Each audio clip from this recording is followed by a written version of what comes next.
A silence settled over the room the moment you realized they never needed your apology, only your reaction. You felt it then, the cold pulse of betrayal, like a shard pressed against your spine, reminding you that power isn't given.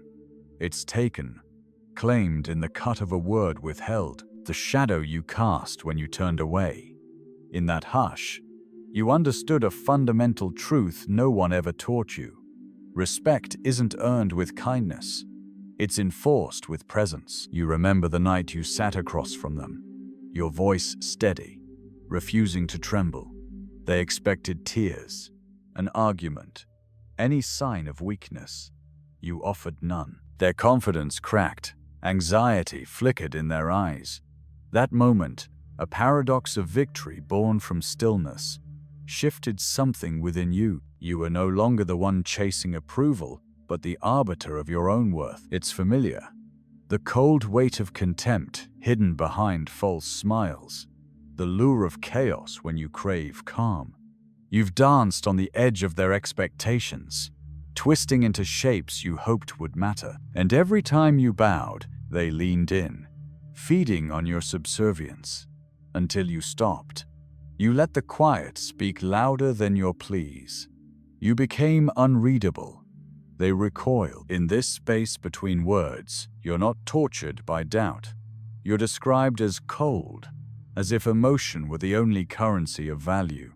Yet here, in this stillness, you forge an unbreakable core. They called you distant because they could no longer reach you. And that's where your power lives, in the distance you maintain, the boundary they fear to cross. If you feel that surge, that clarity slicing through old pain, subscribe and join those who refuse to be shaken. You felt the first tremor the moment you stopped explaining yourself.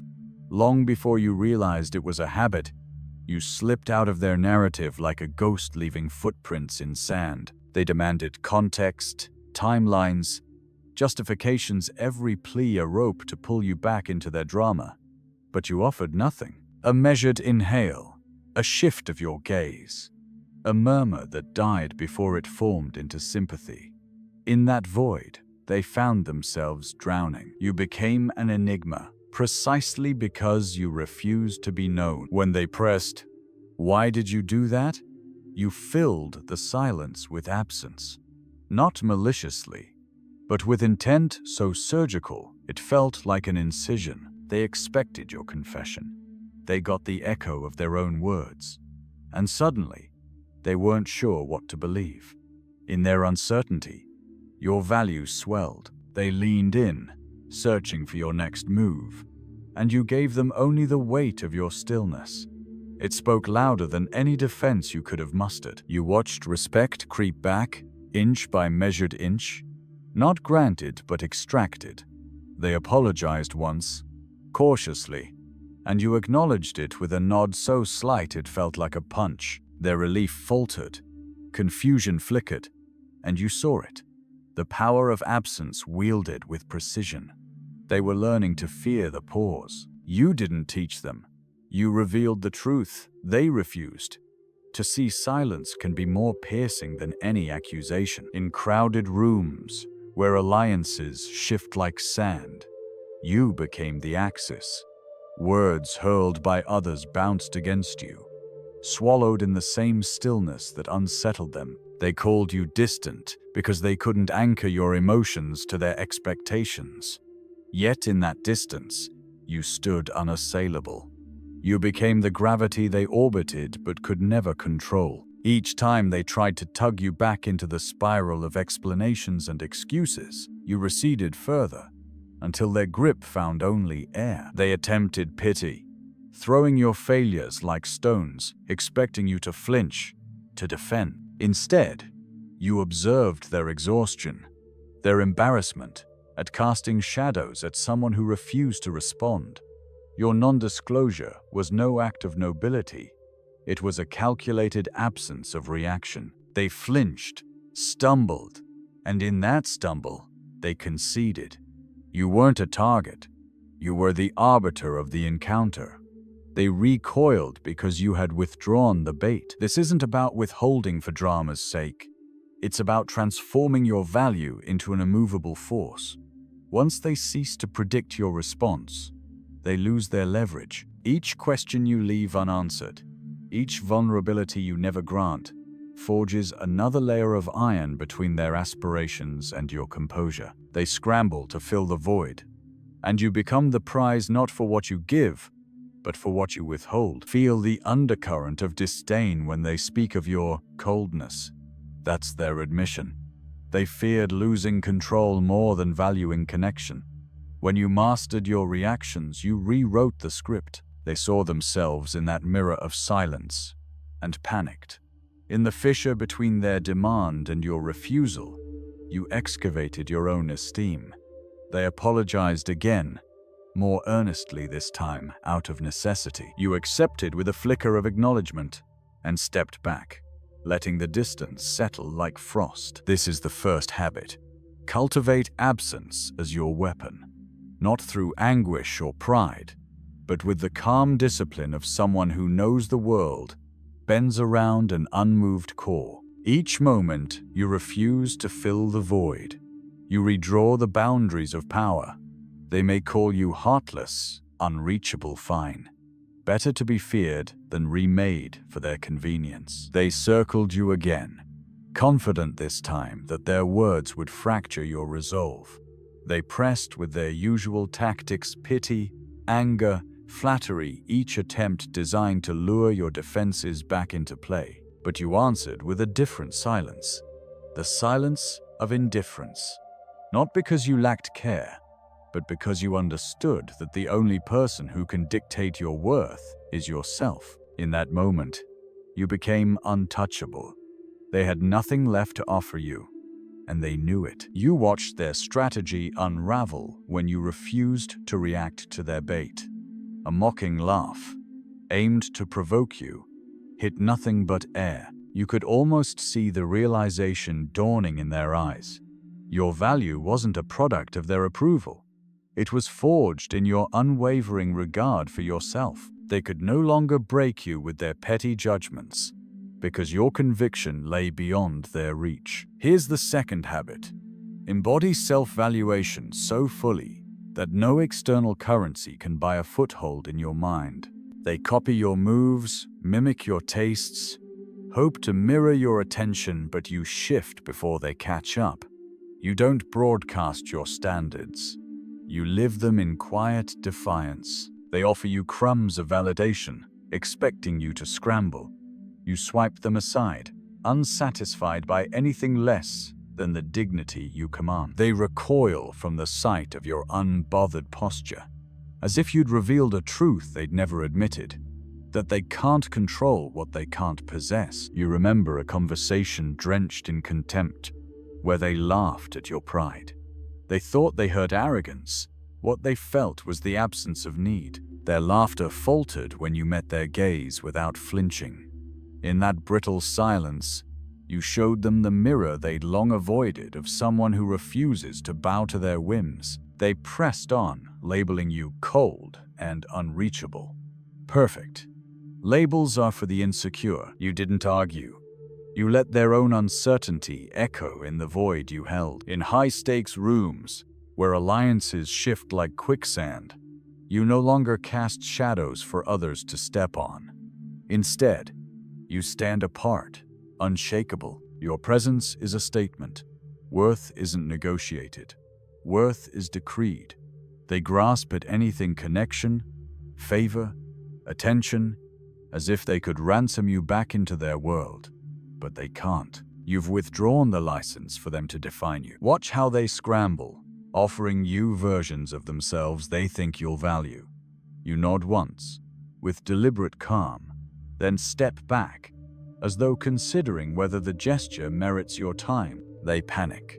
In that flicker of desperation, they expose their own hunger for approval.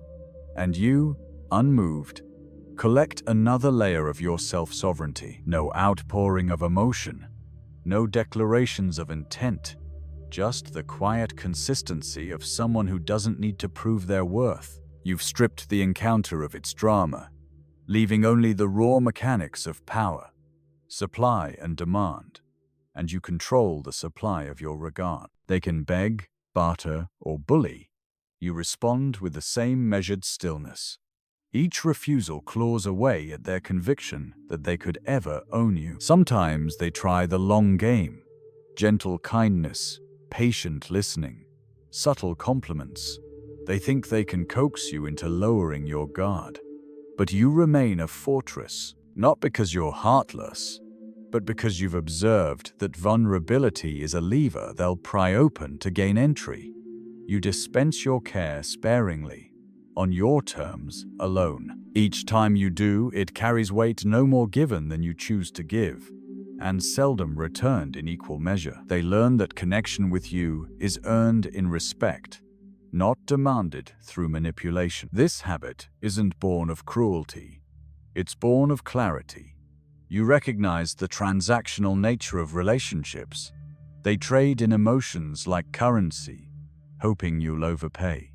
You pay in steel. Your undervaluation of their tactics breaks their economy.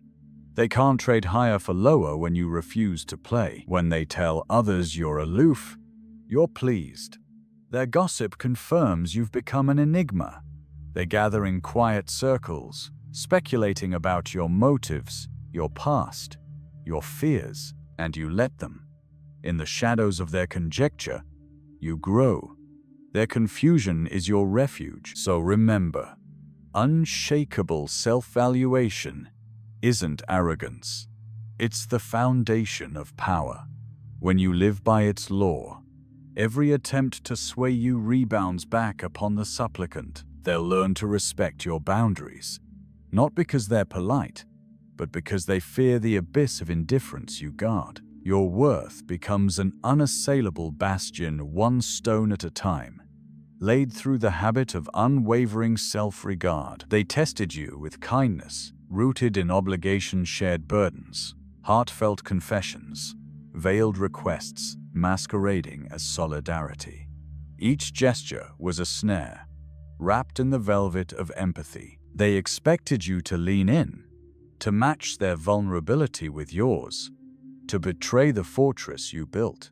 You listened, nodded, allowed a hint of warmth, then you withdrew, like the tide receding to expose sharp rocks beneath. They flinched, realizing your generosity was conditional, granted only when you willed it, and retracted without apology. In that recoil, they saw the code of your power: connection on your terms, detachment on theirs. They labeled your guarded trust as suspicion.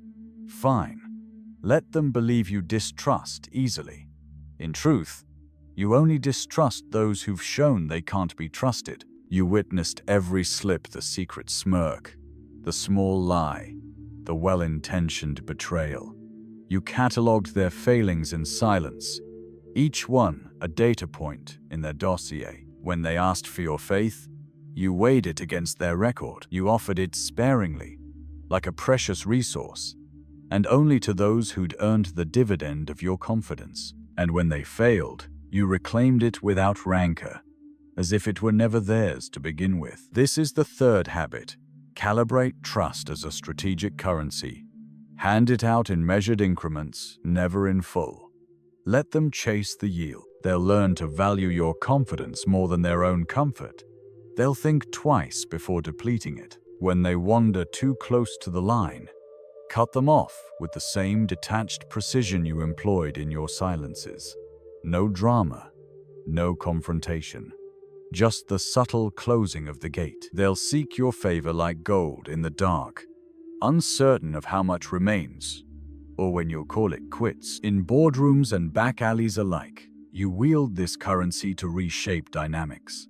Partners who once barged into your space pause to request entry. Friends who dumped their chaos at your feet hesitate, knowing their turmoil might cost them your presence. You've converted their assumptions into leverage. They attempt to navigate your limits, never quite sure where the edge lies. And in that uncertainty, your control amplifies. Recall the time they betrayed a secret in confidence, an indiscretion meant to bind you. You spoke no accusation. You merely stepped back. The silence hung between you like an accusation heavier than any word. They scrambled to justify, to negotiate, but your trust had evaporated. They offered apologies stitched with desperation, but you didn't grant an audience for their pleas. You withdrew until they understood the price of that betrayal. When you re-entered their orbit, it was on terms set by your own judgment. Notice how this calibration radiates through every interaction. Colleagues approach with a polite formality. Old acquaintances treat you with cautious respect. Even strangers sense the unspoken ledger between you and them. They adjust their tone, trim their requests, offer you the vestiges of restraint you demand. You no longer need to assert your dominance, it's woven into the fabric of your exchanges. This habit isn't about cynicism, it's about precision. You're not admitting no one deserves your trust. You're declaring that trust is earned, and that you alone control the criteria. Each time you honor someone's confidence, you reinforce their incentive to uphold it.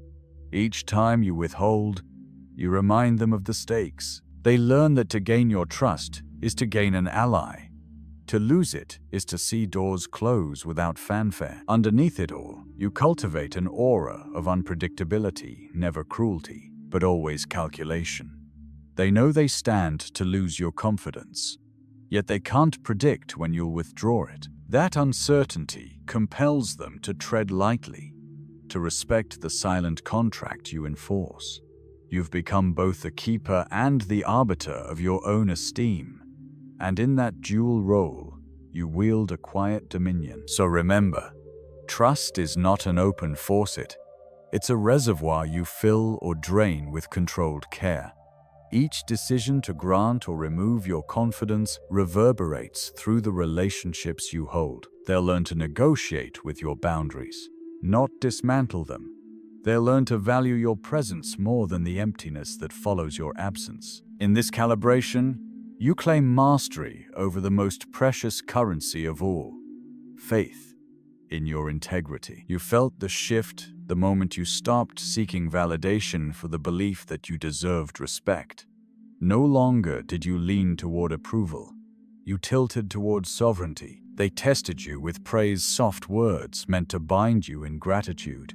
You offered a nod, a slight raise of your brow, and held your posture as though their flattery were wind against stone. Their smiles faltered. They realized that praise, once your currency, had become as valueless as a counterfeit coin. In that fracture, you saw their desperation to regain the footing they'd lost when you declared yourself whole without their assent. They tried the reverse pivot next: indifference, a casual brush, a diverted gaze, as if you were beneath their notice. The sting of rejection was ancient, a familiar ache, and you let it wash over you briefly, tasting its bitterness like acid. Then you stood straighter, letting your calm absorb the impulse to chase their attention. In that moment, you claimed the ultimate dominion, the freedom to accept or reject their presence. They recoiled, encountering an autonomy they'd once enslaved themselves to deny you. This is the escalating habit. Weaponize their attempts to sway you, whether through adulation or disregard, into mirrors that reflect their own vacillation. You cease to be the prey. You become the observer, watching them scramble in your orbit. Their tactics, once potent, become predictable. Refrains you answer with the same silence or the same graceful acknowledgement. Each incoherent shift on their part amplifies your mastery. They realize you no longer react, you calibrate, and in that calibration, you orchestrate the psychology of the room. They attempted ostracism, next whispers in corners. Alliances formed at your expense. You heard the rumors, let them drift over you like smoke, and kept your counsel. You didn't defend against the narrative. You allowed it to build its own absurdity until curiosity drew others to you directly, seeking truth over hearsay. In that inquiry, you reclaimed your narrative without uttering a defense. They watched as the crowd dissolved its false chorus, returning to the clarity of your voice. In that reclamation, you revealed a profound truth. Absence of reaction is the severest censure. Observe how power crystallizes when you refuse to contort for their story. You don't chase the lies. You persist in the reality only you can define. The rumor mill collapses in on itself when no chink appears in your armor. Others sense the falsity and abandon the campaign. You don't pursue them. You simply stand unbowed, letting their retreat attest to your inviolability. They learn that the only opinion that matters is the one you decree through your restraint. Now consider their ultimate gambit: feigned intimacy, sharing their darkest fears with you to extract your empathy. They laid bare their vulnerabilities like bait, expecting your compassion to tangle them back into your world. You listened, the way one might attend to static on a broken radio, curious enough to notice, detached enough to dismiss. You met their confession with a measured gaze, a simple recognition that you'd heard them, and then you didn't grant solace. In that calculated detachment, you demonstrated that empathy can be a privilege, not an obligation. They felt exposed by your refusal to flood their confessions with sympathy. They recoiled, realizing confession without reciprocity was more isolating than condemnation. This is the apex habit. Reclaim empathy as a conditional resource. Let them witness your capacity for understanding, then choose not to deliver the comfort they crave. Their revelations become currency you hold until they prove themselves deserving of your engagement. This doesn't make you callous, it makes you sovereign. You dismantle their belief that their pain can bind you. They learn that to earn your compassion, they must demonstrate integrity, not manipulation. And in that lesson, you assert your dominance over the emotional ledger. Across every encounter, whether with acolytes of your past or adversaries of your present, you craft an aura of inscrutability. They see you but cannot predict you. Each gesture, each silence, each withholding becomes evidence of a mind far removed from their script. They attempt to script you back into their drama, but you've burned the page. In the ashes, you stand clear-eyed, your reflection in their broken mirror. Here, in this silent conquest, lies the culmination of these habits. You no longer need them to define your reality. You define it yourself through absence, self-valuation, calibrated trust, and conditional empathy. They scramble to adapt, but the landscape you traverse is yours alone. No apology can cross these borders. No plea can breach these walls. Power hums through your veins, not as a trophy, but as an integral law of your being. You've learned that absence speaks with a sharper blade than any confession, that self-worth is a fortress built from your own regard, that trust is a currency you mint in precise measures, and that empathy itself can be a privilege you grant or withdraw. In this crucible, you emerge not as a victim of others' whims, but as the architect of every interaction's terms. There is no redemption here, only reckoning. The world doesn't owe you validation, and you need not seek permission to command your own value. Look back at every moment you begged for answers, every tremor in your voice when you craved approval, every fracture in your confidence when someone else's opinion outweighed yours. Those days are over. Now, every silence you maintain is a verdict rendered. Every boundary you hold is a law inscribed in the air they must navigate. You stand apart, unshakable, unreadable, sovereign. This is not comfort. It's a cold reckoning with the truth of power. You are not here to be understood, only to be recognized on your own terms. And if that recognition unsettles them, so be it. Let their discomfort be your testament. They will remember the echo of your absence long after you walk away.